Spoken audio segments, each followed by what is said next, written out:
तो hello guys, कैसे हैं गाइस। जिसने भी थंबनेल देख के क्लिक किया है तो मुझे पूरा यकीन है वो कुछ सीखने के लिए आया है।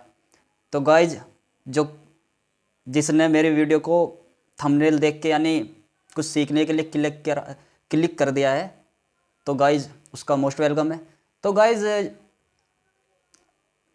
आपका स्वागत है मेरे इस यूट्यूब चैनल में। तो गाइस, आज एक बहुत मोस्ट इम्पोर्टेंट टॉपिक जो आपका कंपटीशन लेवल में भी पूछा जाता है, रीजनिंग में पूछा जाता है और बेसिक नॉलेज के लिए भी बहुत इम्पोर्टेंट है। कि आपने सुना होगा गाइस कि लीप ईयर क्या होता है। लीप ईयर प्रत्येक चौथे ईयर को लीप ईयर कहते हैं, और यानी every fourth year is called leap year. But why, ऐसा क्यों होता है कि प्रत्येक चौथे साल को ही हम लीप ईयर कहते हैं और किसी साल को लीप ईयर क्यों नहीं कह सकते हम? लीप ईयर में 366 दिन क्यों होते हैं, जबकि नॉर्मल ईयर में यानी नॉर्मल वर्ष में 365 दिन होते हैं? और लीप ईयर में यानी लीप वर्ष में फरवरी का महीना 29 दिन का क्यों होता है, जबकि हमें पता है कि फरवरी का महीना 28 दिन का होता है? तो ये बहुत से डाउट आपके मन में उठते होंगे भाई। जो थोड़ा चिंतन टाइप का व्यक्ति होगा उसके मन में ही उठते होंगे, वैसे तो किसी और के मन में नहीं उठते होंगे। जितना थोड़ा ध्यान दिया होगा उसके मन में ही उठेंगे। यानी जो कुछ जानना चाहता हो, यानी जो जिज्ञासु टाइप के बच्चे होते हैं, उनके मन में ऐसे ऐसे क्वेश्चन उठते हैं। तो इन सभी क्वेश्चनों का आज जवाब हम इस वीडियो में देखेंगे, ऐसा क्यों होता है। तो चलिए स्टार्ट करते हैं। ओके, तो गाइज, आपको पता होगा पृथ्वी की जो दो टाइप की गति होती है। पृथ्वी की कितने टाइप की गति होती है? दो टाइप की। पहली गति यानी जब पृथ्वी सूर्य के चारों तरफ घूमती है वो दो टाइप से घूमती है। पहला घूर्णन गति, जिसके कारण दिन और रात होते हैं। दूसरा परिक्रमण गति। घूर्णन गति को क्या कहते हैं? दैनिक गति भी कहते हैं, क्योंकि इसके कारण दिन और रात होता है। तो घूर्णन गति और परिक्रमण गति क्या है यार, ये भी बताना पड़ेगा। चलो बता ही देते हैं। तो मानने के तौर पे ये देखो, ये सन है भाई। सन तो नहीं है पर कल्पना तो कर ही सकते हैं। सन मान लो इसे थोड़ी देर के लिए, ठीक है। और इसको मान लो पृथ्वी। यार क्या बोल रहे हो, चलो मान लो, ठीक है, मान लेते हैं। चलो मान लेते हैं, समझ नहीं तो है ना हमें, ठीक है। सन है, ये पृथ्वी है। ओके, तो देखो, ऐसे कोई चीज़ एक ही स्थान पे ऐसे कोई घूमती है, ठीक है, एक ही स्थान पे ऐसे घूम रहे, तो उसको कहते हैं घूर्णन गति। जैसे लट्टू की गति होती है ना, लट्टू एक ही स्थान पर घूमता है अपनी धुरी के चारों तरफ, उसको कहते हैं घूर्णन गति। तो पृथ्वी घूर्णन गति के साथ साथ परिक्रमा भी करती है सूर्य की, यानी परिक्रमण गति भी करती है पृथ्वी। ओके, तो ये सूर्य, ये सन माना हमने, ये पृथ्वी, ठीक है। ऐसे कर लो ना, ऐसे कर लो। ओके, तो ये देखो, ये ऐसे ऐसे घूमते पृथ्वी सूर्य के चारों तरफ। घूर्णन गति भी कर रही है और परिक्रमा भी कर रही है साथ साथ में। घूर्णन भी परिक्रमा भी साथ साथ। ओके, ऐसे ऐसे, ठीक है, ऐसे यानी ऐसे, ठीक है।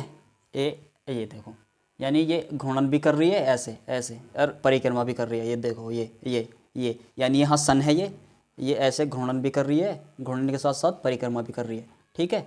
ये तो होगा परिक्रमण गति और ये घूर्णन गति। ओके, समझ गए होंगे इतना तो, ठीक है। तो जो वर्ष का संबंध होता है ना, वो परिक्रमण गति से होता है। तो परिक्रमण गति पर फोकस करेंगे हम। यानी जो जो मौसम में परिवर्तन होता है, या एक साल के बाद दूसरा साल आता है, एक वर्ष के बाद दूसरा वर्ष आता है, वो परिक्रमण गति के कारण आता है। परिक्रमण गति के, परिक्रमण गति के, ठीक है। ओके, तो चलो, परिक्रमण गति के। तो पृथ्वी जो सूर्य के चारों तरफ जो घूमती है, ये मान लो सन, ठीक है। यहाँ से पृथ्वी चली, यानी घूमना स्टार्ट करा पृथ्वी ने, ये यहाँ से घूमना स्टार्ट करा, ये एक चक्कर पूरा कर दिया पृथ्वी ने, यानी जहाँ से स्टार्ट करा वहीं पर आ गई, यानी एक चक्कर पूरा हो गया, यानी सूर्य की एक परिक्रमा कर ली पृथ्वी ने। अब इसमें कितना टाइम लगता है सूर्य की एक परिक्रमा करने में? पृथ्वी का कितना टाइम लगता है, यानी पृथ्वी कितना समय लेती है सूर्य के चारों तरफ एक चक्कर लगाने में? कंप्लीट एक चक्कर लगाने में पृथ्वी 365 दिन प्लस 6 घंटे का समय लेती है। देखा, नॉर्मल ईयर में 365 दिन 6 घंटे, यानी एक चक्कर पूरा करने में पृथ्वी कितना समय लेती है, सूर्य के चारों तरफ एक चक्कर पूरा करने में 365 दिन 6 घंटे का समय लेती है। 365 दिन 6 घंटे का समय लेती है। ओके, समझ में आ गया। अब जब पृथ्वी ने एक चक्कर पूरा करने में 365 दिन 6 घंटे ले लिया, 365 दिन 6 घंटे का समय ले लिया, तो ये पहला चक्कर पूरा कर लिया पृथ्वी ने।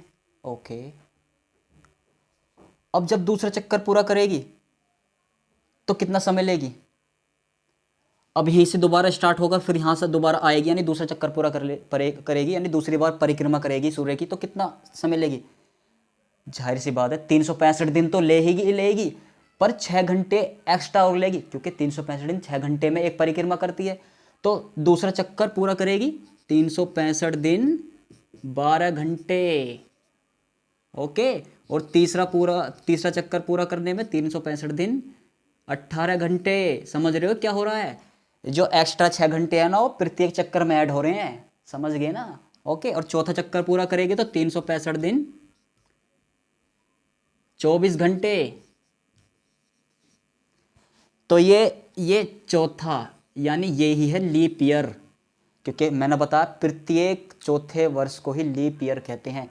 तो लीप ईयर, ये चौथा साल ये लीप ईयर है। अब तो सर आपने तो बताया था कि यार, सॉरी, चलो भाई बोल लो, भाई आपने तो बताया था कि 366 दिन होते हैं लीप ईयर में, पर यहाँ तो 365 दिन 24 घंटे हैं। अरे भाई अपना थोड़ा आईक्यू लेवल से देखो, आईक्यू लगा करके देखो, अपनी बुद्धि लब्धि से देखो। 24 घंटे को क्या कहते हैं भाई, 24 घंटे यार, एक दिन में कितने घंटे होते हैं, एक दिन में 24 घंटे नहीं होते, तो इसको हम एक दिन नहीं बोल सकते, तो ये एक दिन यहाँ ऐड नहीं कर सकते। 365 प्लस 1 366 दिन नहीं हो गए ये, यहाँ पर आपको दिख नहीं रहा होगा, ठीक है, यहाँ पर मैं बता देता हूँ। तो ये 365 प्लस 1 बराबर 366 दिन नहीं हो गए, तो ये 366 दिन नहीं हो गए लीप ईयर।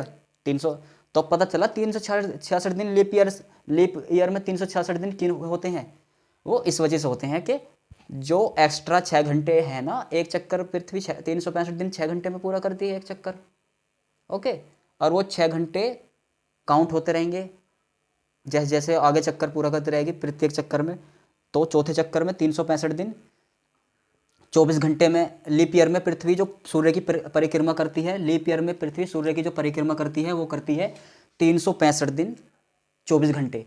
तो 24 घंटे को हम एक दिन बोल सकते हैं, क्योंकि एक दिन में 24 घंटे होते हैं। तो 365 दिन में वो एक दिन ऐड कर दो, 366 दिन हो गए, ठीक है। लीप ईयर में पहले एक क्वेश्चन का हमें आंसर मिल गया है कि लीप ईयर में 366 दिन होते हैं, ये हमें पता चल गया। अब एक बात और बताई थी आपने, क्या, यानी मैंने बताई थी कि लीप ईयर में जो फरवरी का महीना 28 दिन का नहीं होता, लीप ईयर में फरवरी का महीना 29 दिन का होता है। अगर यकीन नहीं हो तो अब 2024 लीप ईयर चल रहा है, तो जाके कैलेंडर खोल के देख लो, अब जो फरवरी का महीना आपको मिलेगा वो 29 दिन का मिलेगा। तो 29 दिन का क्यों होता है लीप ईयर में फरवरी का महीना, लीप ईयर में फरवरी का महीना 29 दिन का इसलिए होता है, जो एक्स्ट्रा एक दिन था ना, वो जो ये 366 दिन में 365 दिन में जो एक दिन ये एक्स्ट्रा था, तो ये एक दिन जो ना फरवरी के महीने में ऐड होता है। लीप ईयर में जो एक दिन एक्स्ट्रा होता है ना, तो वो एक दिन एक्स्ट्रा फरवरी के महीने में जुड़ जाता है। तो फरवरी के महीना 28 दिन का होता है, तो उसमें एक और ऐड कर दो एक दिन और, तो 29 दिन का हो गया फरवरी का महीना। तो समझ में आ गया होगा। अगर नहीं समझ में आया हो तो वीडियो को पॉज करके दोबारा से देख लेना, रोक के। ये 1 मिनट रुको, ये आपको नीचे से नहीं दिख रहा होगा, ये थोड़ा सा मैं उसे ऊपर कर देता हूँ, 1 मिनट रुको। ये देखो, ये अब यहाँ पर देख लो, ओके, ठीक है।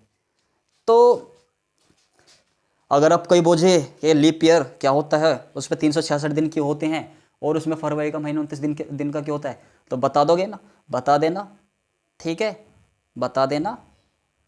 कभी पता चले मेरी नाक मत कटाना, ठीक है, बता देना, ओके। तो थैंक यू वेरी मच। ऐसी ही और वीडियो के लिए चैनल को सब्सक्राइब कर सकते हैं आप, अगर आपकी मर्जी हो, क्योंकि सभी वीडियो आप तक पहुंच जाएंगी मेरी। तो मिलेंगे नेक्स्ट वीडियो में, बाय बाय, टाटा, धन्यवाद।